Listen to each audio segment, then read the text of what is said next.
Hi, you're on the Reddit Confessions channel. She didn't realize I was home. That was her first mistake. I was in the laundry room, sorting through socks that somehow all turned into singles overnight, when I heard her voice. Valerie, my wife of 13 years, was on speakerphone in the next room. I paused, not because I was eavesdropping on purpose, but because something in her tone was wrong. It wasn't her talking to mom voice. It wasn't business meeting voice either. It was lighter, flirtier. I booked the oceanfront, she said, giggling. He thinks I'm at a team workshop in Denver. Poor guy even offered to drop me off at the airport. I stood there holding a sock like it might burst into flames. She kept talking. I told him he could water my plants while I'm gone. If only he knew I'm sipping cocktails with my real husband. Real husband? She let out this laugh. This disgustingly free, wild laugh I hadn't heard in years. Not around me, anyway. I dropped the sock. I should have burst in. Should have said something. Instead, I sat on the washing machine, eyes burning, heart doing this weird stop-and-go rhythm. I don't know how long I sat there before the call ended and she walked past me like nothing happened. She kissed my forehead and said, "Don't forget to take the trash out. Babe." Trash. I became that trash the moment she decided someone else was her real husband. But here's the thing. She'd been preparing this for a while. I started looking closer. Our shared accounts? Slowly drained. She'd created new credit cards under her name only. She moved part of her paycheck into an account I'd never seen before. She even paid for a P.O. box. Why does someone in a happy marriage need a secret mailing address? The kicker? She used my laptop to book the vacation. I found the receipt in her email trash folder. She wasn't in Denver. She was in Maui, with a man named Dylan. The same Dylan I'd heard her call her work husband. And that's when I stopped crying and started working. I quietly called my attorney, the one I'd met once years ago, when Valerie joked about prenups being a backup plan for people who expect to fail. Turns out our prenup was airtight. I had the receipts, the account withdrawals, the emails, the proof of adultery, everything.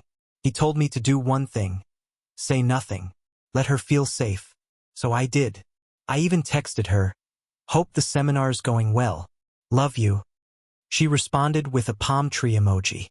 3 days later, I got a call. She was drunk, I think, laughing again. I could hear music in the background. And Dylan's voice. She said, "When this is over, you'll have nothing, Ethan. You hear me? Nothing." I took a breath, stared out the window, and replied, "Understood." Then I hung up. The next morning, my attorney sent a one-page letter to hers. That's all it took. By noon, my phone rang. Unknown number. "Mr. Holt." "Yes. This is Ms. Vance's legal counsel. I just received a document. A one-page letter from your attorney. Please tell me this is some kind of mistake." It wasn't. And that one page, it was the beginning of everything falling apart, for her. When I tell people everything changed with just one page, they assume it was some kind of dramatic manifesto, a long-winded threat or a list of demands. But it wasn't. It was clean, clinical, and terrifying in its precision. My attorney called it a surgical strike. I just called it necessary. Every sentence in that letter was backed by receipts, account logs, and legal language that left no room for misinterpretation. No shouting, no begging. Just facts she never thought I had the spine to gather. I stayed silent after the call from her attorney. I didn't answer his follow-up texts. Didn't respond when Valerie herself messaged me the next morning with, "Can we talk?" No emojis this time. Just 3 words, and I could feel the panic dripping off each one. I waited, made her stew in that silence for a day, then another. By day 3, she was back from her vacation early. No warning. No, "I'm coming home." Just the sound of her suitcase rolling across the driveway while I sat on the couch eating reheated chili. She didn't knock, didn't even pause. Just walked in and froze when she saw me sitting there. "You changed the locks," she said, not really asking. I looked up from the bowl. "Didn't need to. You were never locked out." She set her bag down slowly, like she was trying not to set off a trap. Why didn't you answer my texts? I thought you were with your real husband, I said. Her face dropped like a curtain, and for a split second I saw the truth. Not guilt, not shame, just fear. Raw, exposed fear. The kind that says I thought I was in control, but I miscalculated everything. She reached into her purse and pulled out a stack of papers. Divorce documents, likely drawn up before she even left for her trip. She placed them on the table like some peace offering and said, "Let's be civil about this." I didn't touch the papers. "Your lawyer already agreed to terms," she added. "I didn't," I replied. Now her hand trembled slightly. "Ethan, listen, we don't need to make this uglier than it has to be. Let's just—" "That letter you got," I interrupted. "The one-page one. Did you read it?" She blinked. I haven't seen it yet." "You should." And I stood up, walked past her, and left the house. No yelling, no slamming doors, just the sound of my keys in my pocket and her silence filling the hallway behind me. That night, her lawyer called again. This time he sounded different. Not panicked, defeated. "Mr. Holt, we've reviewed the document and the supporting evidence. I strongly advise my client to settle quickly." Settle. As if this was just a business deal gone wrong. But I wasn't interested in revenge or gloating. I just wanted out. Clean. Final. The next morning, Valerie called me from her mother's house. She started crying almost immediately. Told me she didn't mean to hurt me. That Dylan wasn't serious. That she was lost. That maybe, if we could just talk, there was still a path forward. I listened. Then I told her the truth. "I don't hate you," I said quietly. "But I don't trust you. And I don't want to be your second choice." She didn't respond. We both sat there in that silence for a while, until she hung up. And for the first time in years, I didn't cry after the call ended. The thing about people like Valerie is that they build their plans on the belief that the person they're betraying is too weak to do anything about it. That's what made her so bold. She didn't just cheat. She mocked me in the process, called me dependent, said I was too soft to handle the truth. She counted on the fact that I would break down, beg, or drown in self-pity long enough for her to walk away clean. What she didn't count on was the power of quiet revenge. Not the kind that burns bridges, but the kind that quietly, efficiently makes sure the bridge collapses the moment they try to walk back across it. 3 days after she returned from her tropical fantasy with Dylan, she showed up again, this time without warning and without any luggage. Just her and some misplaced confidence. The audacity of her still having a house key was almost impressive. I was working in the upstairs office when I heard the lock twist. I stayed where I was, letting her discover the changes for herself. First thing she saw when she entered the house? Empty frames. Every wedding photo, every vacation shot, gone. I hadn't burned them or anything dramatic. I simply packed them into a box labeled, "No longer required," and left it in the garage. She walked around slowly, noticing little changes. Her name on the Wi-Fi, removed. Her spot on the bookshelf, replaced with legal pads, neatly labeled with dates and tabs. Her favorite mug, gone. It wasn't about erasing her. It was about reminding her she'd already left. She walked up to the office and leaned against the doorframe like nothing had changed. "You've been busy," she said, trying to sound casual. I didn't look up from my screen.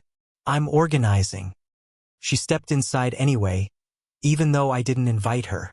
"Look, Ethan, I know I messed up." I waited. "I was stupid, okay?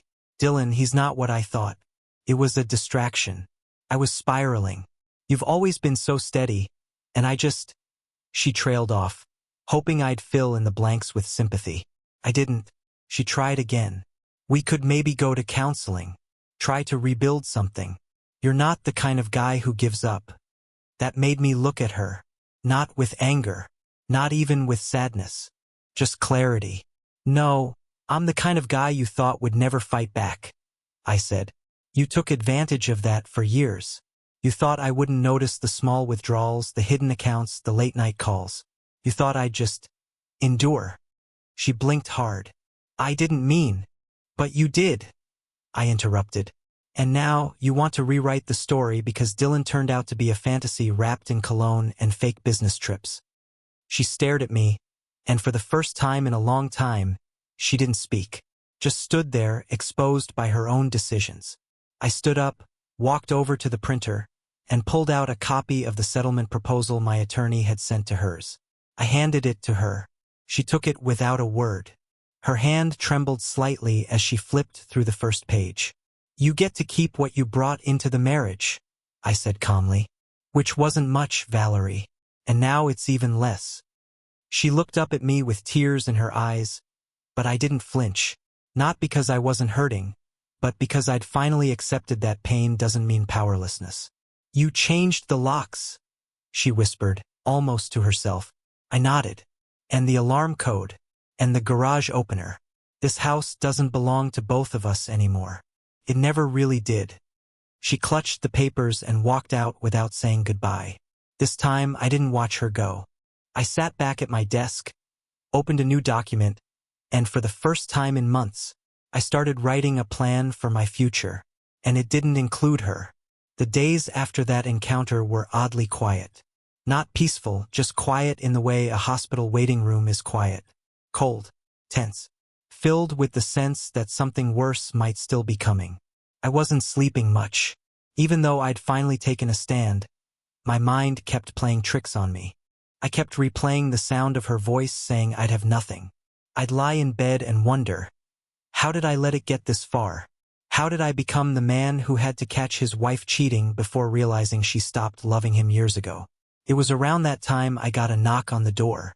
I was expecting another delivery from my lawyer. More documents to sign. But when I opened it, it wasn't a courier. It was her. Again. Only this time, she didn't try to walk in. She stood outside the threshold like a stranger. "I need to talk," she said. "Please." I didn't want to. I should have closed the door. But something in me, the pathetic, bleeding part, still needed closure. I stepped aside without saying a word, and she entered like someone approaching a crime scene they secretly committed. She sat on the edge of the couch, fingers clutched tightly together like a child waiting for punishment. "I don't know how to say this," she started, her voice low. "I wasn't trying to destroy you. I was drowning. You were always so passive. I needed excitement. I thought Dylan was that, but he's a liar. He's not even divorced. He's been stringing me along and—" She caught herself and looked up at me, tears brimming in her eyes. I made a huge mistake. I stood there watching her perform the breakdown she probably practiced in the mirror. The tears were new, sure, but everything else was rehearsed, carefully timed, calibrated for sympathy. She kept going. "Do you remember our first apartment? That tiny one above the bakery? We used to laugh about how the walls smelled like bread. I missed that version of us." That version of us? She stomped that version into the dirt. She used him as a doormat while she flirted her way through client dinners and overnight retreats. I said nothing, and she kept reaching back into the past, like nostalgia was enough to fix betrayal. "I know I can't undo what I did," she finally said. "But I'm begging for another chance. Not for the old US, but for something new. Something honest." That's when I snapped. "Honest," I said. My voice cracked from holding back everything for weeks. "You want honesty? Okay. Honestly, I stopped believing in us the moment you looked me in the eye and said, 'Team-building trip,' while already packed for a vacation with someone else. Honestly, I watched you laugh with him through a screen while I ate leftovers in the dark. And honestly, you didn't just cheat. You erased me from your life before you ever had the courage to say it out loud." She covered her face, sobbing into her hands. I stood across the room like she was a stranger. Not because I wanted her to suffer, but because her pain now didn't cancel out the months of mine. When she finally looked up, mascara streaked down her cheeks. I saw it. That flicker of rage beneath the grief. The moment she realized tears weren't going to bend me back into shape. "You've changed," she whispered bitterly. "Maybe I finally stopped being the man you could manipulate," I replied. She left shortly after, slamming the door on her way out. I stood there in the silence, breathing heavily, heart thudding. And yet, for the first time in a long time, I didn't feel small. I didn't feel broken. I felt done. But she wasn't. A week later, her lawyer filed a motion to contest the settlement. She wanted more. She still thought she could win. I should have expected it. Of course, she wasn't going to let go that easily. Valerie never lost with grace. Whether it was board games or arguments, she always had to claw her way into being right, even when she was dead wrong. But I didn't think she'd stoop to this. Not after all the calls, the apologies, the trembling hands and teary confessions. Not after I gave her a chance to walk away quietly with some dignity. But no, she wanted more. She wanted to fight. And this time, she wasn't fighting for love. She was fighting for what she thought she still had the power to take. The official document came in the mail. A motion to contest the settlement. It was barely 2 pages long, but I didn't even need to read past the first paragraph. She was asking the court to consider her entitled to recalculated financial distribution, claiming emotional distress, career disruption, and spousal dependency. I nearly choked on my coffee. Career disruption, emotional distress? She left me for another man. I had the flight confirmations, bank transfers, private messages, call logs, all neatly cataloged and submitted through my attorney weeks earlier. I forwarded everything to my lawyer, who called me 15 minutes later laughing in disbelief. She's either wildly overconfident, he said, or her attorney's desperate for billable hours. But I wasn't laughing. I wasn't even angry. I was just exhausted. Watching someone you once loved turn into a stranger is one thing. Watching them turn into a legal opponent is something else entirely. I decided to go quiet again. No calls, no emails, no responses. That silence, the one that used to feel like weakness, had become my armor. I started focusing on rebuilding what she never saw value in: my peace. I cut off joint accounts, closed credit lines, changed everything from the insurance beneficiary to the Spotify login. Not out of pettiness, out of necessity. Then came the worst part. Mutual friends started choosing sides. I knew some of them would. I just didn't expect how they'd do it. One of her closest girlfriends, someone who used to come over for wine nights and cry about her own marriage, texted me late one night, saying, "I just don't understand why you're being so cold to her. People make mistakes." Mistakes? A mistake is burning toast. A mistake is forgetting an anniversary. What Valerie did was a calculated, intentional dismantling of our marriage, and now she was trying to turn herself into the victim in front of anyone who'd listen. A week later, I got served again. This time, she wanted a formal mediation. She wanted to talk things out fairly, but I knew what that meant. She wanted to wear the mask of compromise so she could carve out a better exit for herself. The mediation was set for the following Tuesday. I showed up early, in a shirt she gave me for our 10th anniversary. Not because I wanted to remind her of what she lost, but because I wanted to remind myself of who I used to be before she broke me down. She arrived 10 minutes late, sunglasses on, holding a designer purse I hadn't seen before. Probably a gift from Dylan, or bought with money from one of the accounts she thought I didn't know about. She didn't greet me, didn't look at me, but I saw her glance at my shirt and freeze for just a second. The mediator sat us down, went through the formalities, asked if we were both willing to proceed with honesty and good faith. She smiled. I didn't. I handed over a folder. Inside were emails, travel records, audio clips, the works. The mediator opened it, read through one page, then looked at her. "Did you disclose this information in your original filing?" he asked. She blinked. I didn't think it was relevant." He sighed and leaned back. "We're done here for today. Ms. Holt, I suggest you speak to your attorney before continuing." She stood up slowly, her face pale, her charm cracking. As I walked out of the room, she called after me. Not loudly, almost like a whisper, "Ethan, please." I stopped but didn't turn around. "You were right," I said. "I'm not the kind of man who gives up. I just finally gave up on you. And then I left. But this story, it wasn't over." The week after mediation was like waiting for a storm that refused to break. Valerie went quiet, but not in a defeated way. Felt more like the silence before an ambush. I knew her patterns. When she got quiet, she was either plotting or positioning.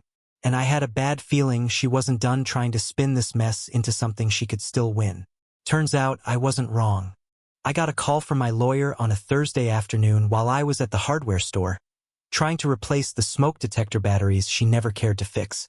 He told me Valerie's team was making an unexpected move. They were requesting a formal hearing to challenge the validity of the prenup. Yes, that prenup. The one she laughed about on our wedding day, saying, "This is just a formality. We'll never use it." The one she barely read before signing, because she was too busy planning our honeymoon in Cabo. Now, she wanted to pretend she didn't understand what she'd agreed to, that she was pressured into it, that I had the upper hand. My lawyer wasn't concerned. The document was solid, notarized, and had her initials on every page. But still, it meant another public appearance, another performance from her, and another chance for her to twist the narrative. And that terrified me more than I wanted to admit. The day of the hearing, I wore the same gray blazer I'd worn for my first job interview out of college. It didn't fit perfectly anymore, but I liked the symbolism. I was walking in there as the man she never really respected, and walking out as the one who finally stood up for himself. Valerie arrived 10 minutes late. Again.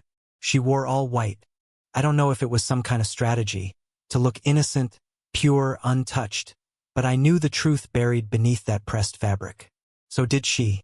When the judge asked her side to explain their position, her attorney stood and began reading a statement about unbalanced power dynamics and emotional coercion during the signing of the prenup.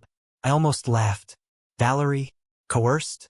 This was a woman who negotiated a car price down $5,000 and made salesmen cry. A woman who once got a manager fired because her salmon was overcooked. And now she wanted to play helpless? Then it was our turn. My lawyer stood calmly and submitted the documents. Emails between us confirming the agreement, her signature in front of a licensed notary, text messages where she joked about how the prenup meant I couldn't run off and steal half her future empire if I cheated. The judge reviewed them quietly and asked Valerie one question. "Did you sign this document willingly and without threat?" She hesitated, just for a second, then said, "Yes, but..." He cut her off. That's all I needed. That moment, that exact second, was when I saw her fall apart, not loudly, not dramatically, just internally. Her hands curled slightly, her breathing changed, her eyes went glassy like she was seeing the future, and it was nothing like the one she planned. That prenup was a coffin for the version of her who thought she'd walk away richer. The judge ruled to uphold every part of it. She'd leave with what she came with and nothing more. No bonuses, no sympathy settlements, just clean, dry legal math. After the ruling, as we exited the building, she followed me into the parking lot. She didn't speak at first, just looked at me, then finally said, "I never thought you'd actually go through with this." I stared back at her. No rage in my voice, just calm. "That's the problem, Valerie. You never thought I could." Then I got in my car and drove away. But deep down, I knew she wasn't done. Not because she wanted to win anymore, but because she couldn't handle losing. I thought the courtroom was the last battlefield. I thought once the judge upheld the prenup, once the financial boundaries were drawn in black and white, that she'd walk away and finally let go. But I had forgotten one crucial truth about Valerie. She couldn't lose without taking a swing on her way down. And what she did next wasn't just petty, it was dangerous. Started with a knock on my door at 6:42 in the morning. Not a polite knock. More like a panicked, insistent pounding. I opened it to find a police officer holding a folded document and a look that told me something was very wrong. "Mr. Holt, we need to speak with you regarding an allegation filed late last night," he said. Allegation? I could barely think straight. My stomach sank. He handed me the paper, a temporary restraining order. Valerie claimed I'd threatened her. She said she feared for her safety, that I'd shown up at her work, sent her aggressive emails, and had been emotionally unstable since the divorce proceedings began. I stood there, barefoot, clutching that paper, unable to say anything except, "I've never even raised my voice to her." It didn't matter. The process had been set in motion. Later that day, I sat in my attorney's office trembling. Not from fear, but from sheer disbelief. "This is character assassination," I said, and he nodded, already working on the response. Thankfully, I had proof. I hadn't sent a single message since our last mediation. My phone logs were clean, my emails untouched. Security footage from my office showed I hadn't left the building the entire week. She claimed I showed up angry. She hadn't counted on that. She was trying to paint me as unhinged, hoping that if she could smear my name in the legal system, she'd gain leverage. Maybe access to spousal support. Maybe sympathy in the press. Maybe just revenge. It didn't even matter if it stuck. The accusation alone could wreck my reputation. But the truth was on my side. I documented everything. Every phone call. Every email. Every passive-aggressive text she sent me after the hearing. Screenshots. Timestamps. Metadata. We prepared our counterstatement with more care than any document so far. Not out of spite, out of survival. Because now it wasn't just about divorce. It was about defending my name. At the hearing, she cried again. She sat there with her hands folded, voice trembling as she described how frightened she was. She said I'd become unpredictable, that I was no longer the man she married. She got that last part right, but not in the way she wanted. My lawyer stood, calm and precise, and dismantled her story with evidence. Emails she'd sent me, footage from her office building, GPS logs. The courtroom shifted. The judge's face hardened. When it was over, not only was the restraining order dismissed, but her attempt to use it was formally documented as misleading and unsubstantiated. The judge warned her attorney not to allow further misuse of legal tools for emotional retaliation. She lost again. This time, not just in private but in public, in front of the same system she tried to weaponize. As I left the courthouse, she followed me out into the parking lot once more, the same place she had stood weeks earlier after the prenup ruling. But now, her expression wasn't one of panic or guilt. It was pure resentment. "You humiliated me," she hissed. I looked at her and said, "No, you did that yourself. I just refused to let you rewrite my story." And I walked away again, slower this time, because for the first time in a very long time, I wasn't running from anything. After everything, the lies, the betrayal, the courtroom games, the fake tears, the character attacks, you'd think I'd feel bitter, hollowed out. But what surprised me the most was that when the dust finally settled, I didn't feel broken. I felt free. Valerie moved out of the city a month after the restraining order hearing. Word spread among our old friends, and I guess the shame finally caught up to her.